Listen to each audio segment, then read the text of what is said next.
Okay, next up is our residents. And if you would all like to speak, I encourage you to come on over here so everybody can know everybody. We met these three ladies here. If you would just introduce yourself for Linda and the townspeople. Starting with you. I'm Ed Haley. Live Okay. in Pownal on 346. Okay, and you, sir? My name is Steve McKay. I live in Pownal on 346 as well. Okay. So, I know that I did see a video regarding a 93-year-old man and Mr. Bill Botso. I did happen to see that video, and what concerns do you have? I just have a statement to read to you guys, and then if anybody else has anything, then they can jump in with that. Gentlemen, I know you have many issues to discuss this evening, so we will be brief. We are here this evening to ask if the Select Board is aware that Pownal Fire District 2 wants to sign a contract with Green Lantern to install a solar plant on top of the town water supply and local aquifer to cover shortfalls in their budget. You are aware. Mm-hmm. As you can see by the letter we submitted, there are better ways to make the fire district financially sound that they have not considered. They have also not considered the short-term and long-term effects of solar panels placed on top of a town water source. Some residents are aware of this proposed solar plant, as you can see by the signatures on the letter, while many others are not. This decision cannot be made without transparency to the people on the town water and also the people that will be affected by this solar plant. We are asking the Select Board members to agree to weigh in to the Public Safety Board process should it come to that.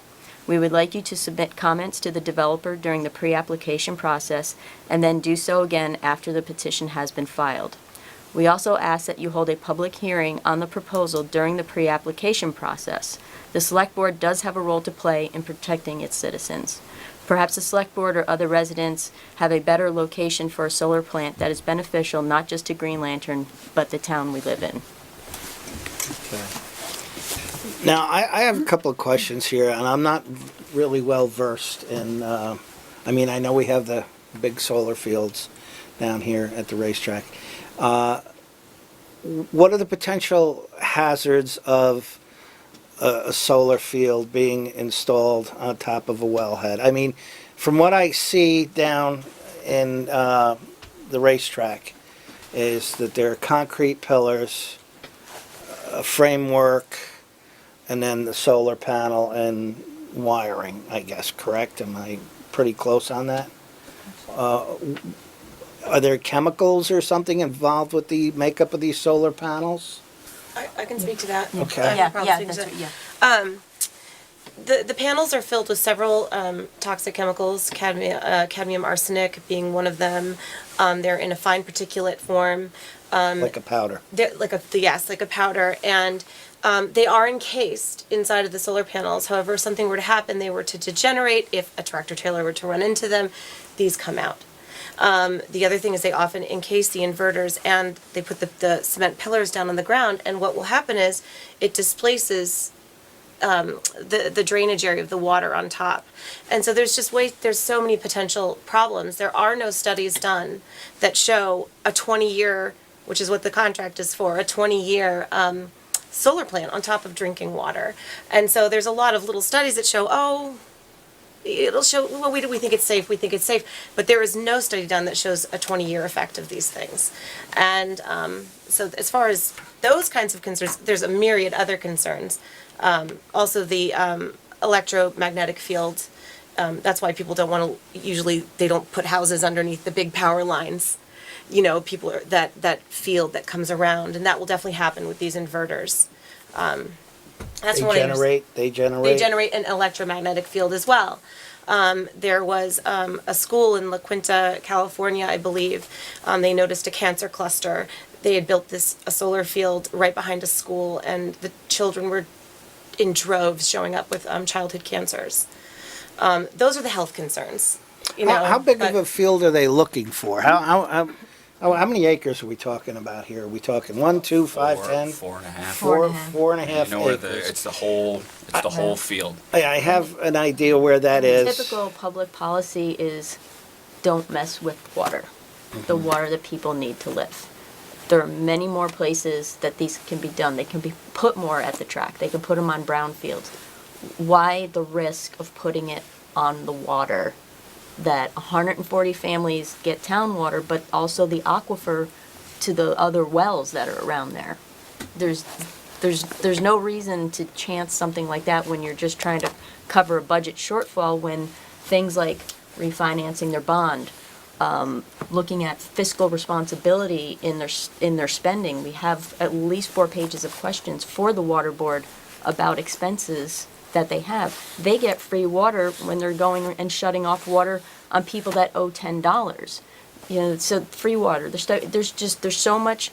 They're trying to get $7,500 because that's what Green Lantern will pay them a year.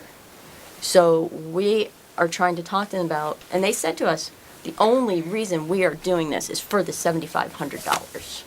So we're trying to come up with the information to show them how to make that $7,500 so they don't have to ruin the town water and ruin their relationships with people in town, because the people that do know about it are not happy.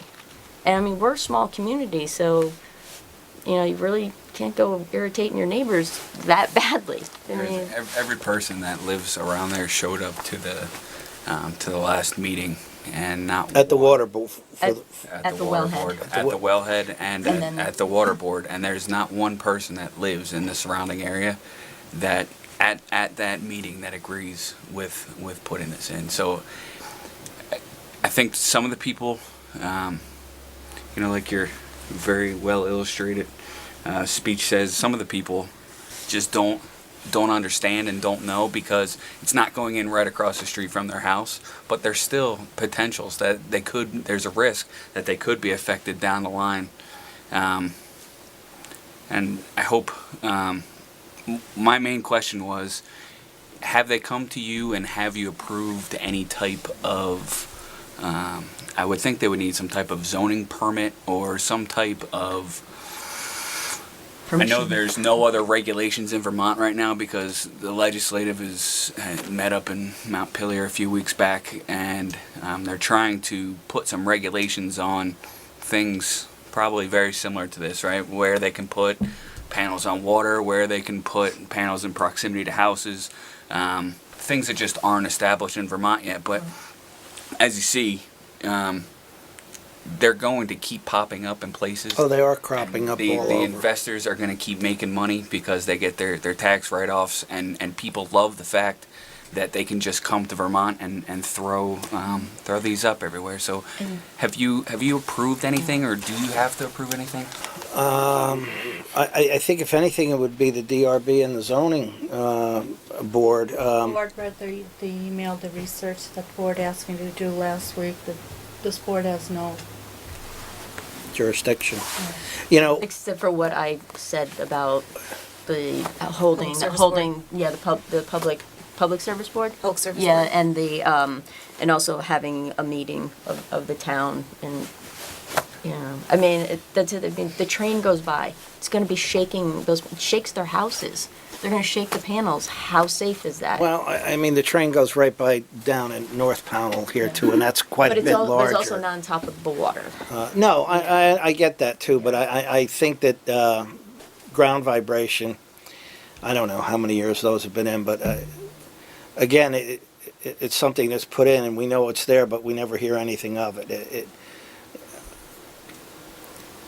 I guess I don't know what the risk factor or the danger factor is, and I'm not being pro or con here. I just don't know. Okay. No one knows. Neither do Yeah. they. Is that That's the the No one problem. knows. They The don't. racetrack They don't one that you're know. talking about? Yeah, Yeah. I think Yeah. that's the I only think other one we I think the have. ground in at the town. racetrack, for Solid. one thing, it's removed from the highway. This is like right on Right. 346. Yeah, I know exactly where you're And the talking train. about.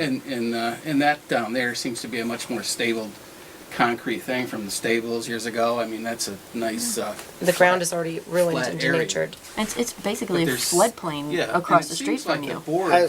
The water board has How is like just can run roughshod with these few volunteers that get their free water, and they have no responsibility. Like if say they polluted that aquifer, and What would happen then if people were sick? Would they be able to sue the town because they don't seem to have any responsibility? Yeah. They're like I think that's writing their own privately, ticket. I think it's privately owned, that But whole water, would By the ratepayers. you know. right. Would That's- the town be liable, say, if people were sick? And, Now, I am no lawyer, Yeah. okay, but, I mean, that's something to think about, you know? well, it is, but if we have nothing to do with it, if we don't collect fees, or usage of it, Right. per se, the town, you know, and I understand what you're trying to do and what you're not trying to do, but I don't think, and again, I'm not a lawyer, I don't think that the town of Pownal can be held responsible. I think the water board, or who maintains that water system, okay, and they must, I would assume, have some type of bond or something to insure them. There's a bond, but the problem is that in the state of Vermont, the municipality volunteers are not responsible for anything. So if the town is See, I not think it's a private responsible- water company, and I really think the term municipality, I'd be careful using that because it's a an private entity water. unto its own. Right. They're their own governing body. Right, and It's like a corporation, it- right? yes, its own it's almost like a corporation. private corporation, okay, and, But it has a municipal bond from the state of Vermont, right? Mm-hmm. So it has a municipal bond that they take out for the upkeep and for the initial startup of this, right? But if the water board is not responsible, the town is not responsible, and the ratepayers have no say on what actually happens, to me, that's not American, right? That's not. I mean, it seems like we're coming to these meetings. We're supplying ideas. We're providing financial, data that backs up. I'm looking personally into helping them refinance so that we can try to cut the rate down. But in the end, I mean, if you guys don't have to allow a zoning permit, and they're not responsible for anything that happens to my kids, then it seems like it is the wild, wild west. Like you were saying before about not having cops around. And I'm sure that they would have to go, well, I'm not The sure. water but district is governed by ANR, the state. They have the water resources people. Have you been in touch with them? the water district is governed by. Agency of Natural Resources. Okay, so I called the people that provide the emergency funding, the emergency bonds. I believe it's the environmental, and they said that because that they'll provide a bond or they'll provide a grant if something breaks, but it's not just for a $7,500 shortfall in their budget. So I researched that aspect. There of is a it. licensed operator of that water system down there. Someone who holds a license to run that system, and they are governed by Agency of Natural Resources. So that I'm sure of operator. that. So we got the paperwork for the financial records that we requested, and there is a bill on there every month to an operator. And when I looked up and I searched for his name, it comes up as the operator for the 2 trailer parks, is what it says. But I really believe he's the operator for the entire system. There is. There So is you're an saying operator that- for the system. So that person is responsible and governed by. Somebody signs the daily paperwork for that system. Someone signs for monthly and quarterly reports. I mean, they have to do Water testing. testing reports are They done have on to a do, regular you know- basis. They have Absolutely. several violations though that haven't even been taken care of, so who's? Again, signing Agency of off? Natural Resources oversees public water systems. We should talk to them then if that's the only governing system or the only governing agency of this corporation is. Well, But I just- even so, I believe, and I don't know, Linda, maybe you could help me out on this, as the, if they're gonna put something in like that, do they have to go before the zoning board? No, They, they go to the public service board. Public ser- Which you guys can call a public hearing of the town, and that will have weight with the public service board. The public service board doesn't want to deal with a bunch of people that do not want this. Well, also because of the lack of solar siting regulations Yeah. in Vermont, what's happening is that they can literally just put them anywhere. And it's written now into the way we do things that these companies don't have to pay attention to the bylaws. They don't have to go to the planning commissions. The only thing that we were told might have any weight at all is the town plan. But again, that's only with the Public Service Board. So these solar companies get to go direct from their desk in California to the very top of the 3 people in the Public Service Board and get it approved. Whereas everything else you want to put in, you have to talk to the people of the town, you have to talk about the bylaws, you have to talk about the zoning laws, and there's a big, huge loophole for these companies, and that's what's happening now. And they're saying that Montpelier, the solar siting regulations aren't going to be until next year. So for this one in particular, What's there's a sense their of time urgency. frame down here? What? They want it up and running by October.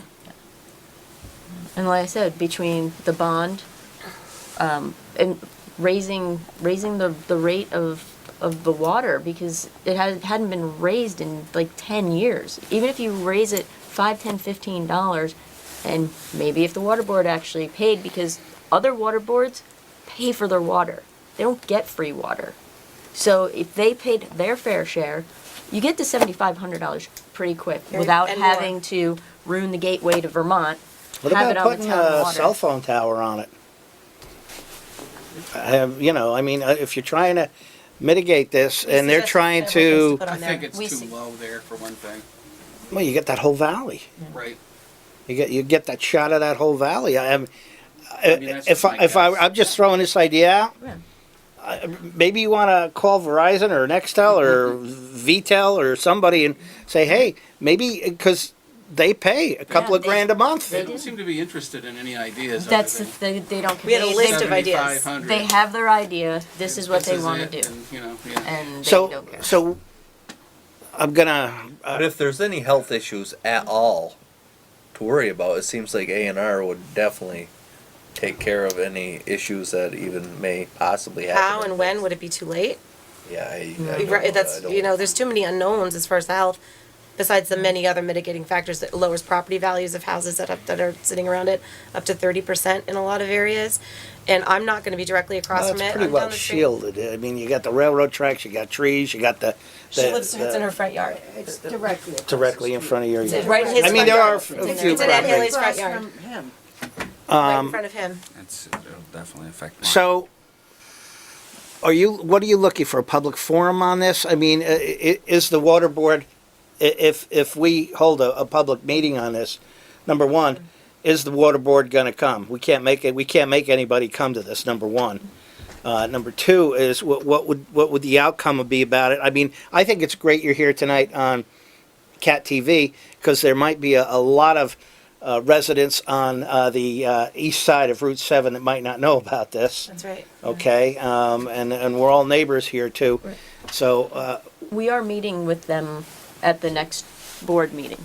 Jim? I would say there's a precedent been set here when Racetrack was going to put a biomass plant into the town, and people came together like you're doing, and they had meetings, wrote the letters to the Public Service Board.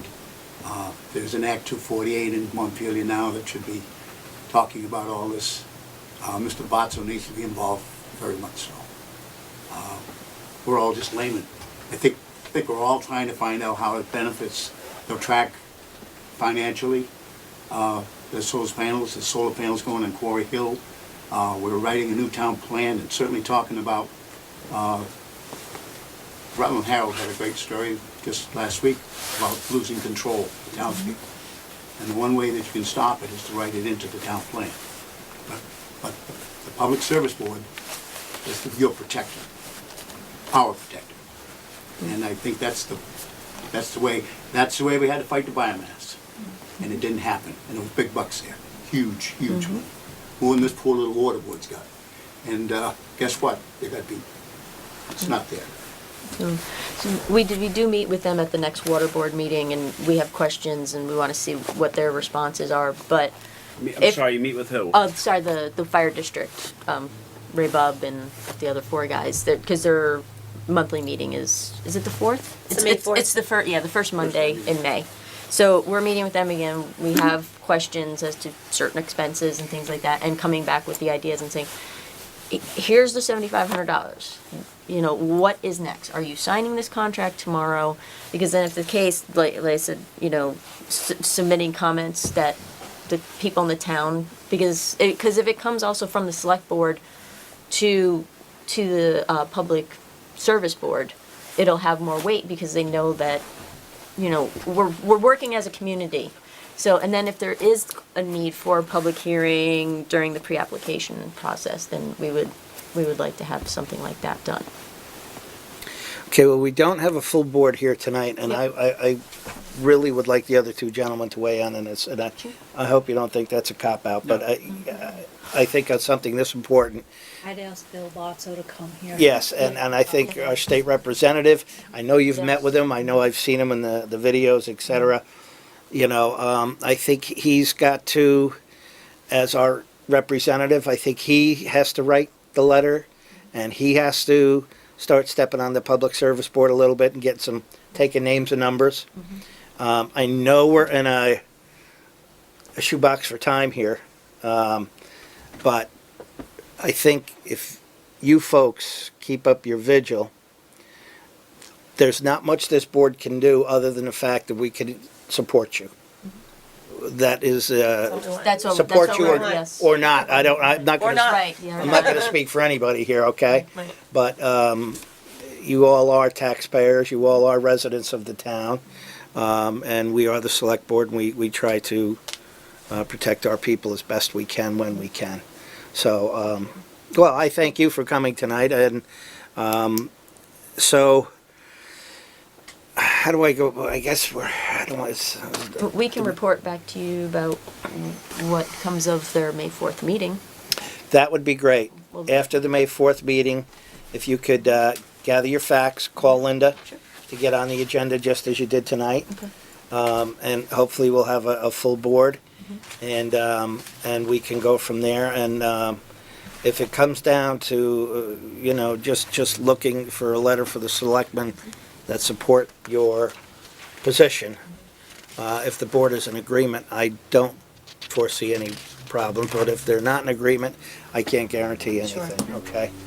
I would just ask before you make that, you know, obviously I'm not going to stop you from having discussions, but before we present you guys with the facts that we're going to be presenting them, so we're going to develop together a business case analysis on why, you know, how we can generate that revenue and what the things are that we're going to, or that could potentially be put in place instead of this.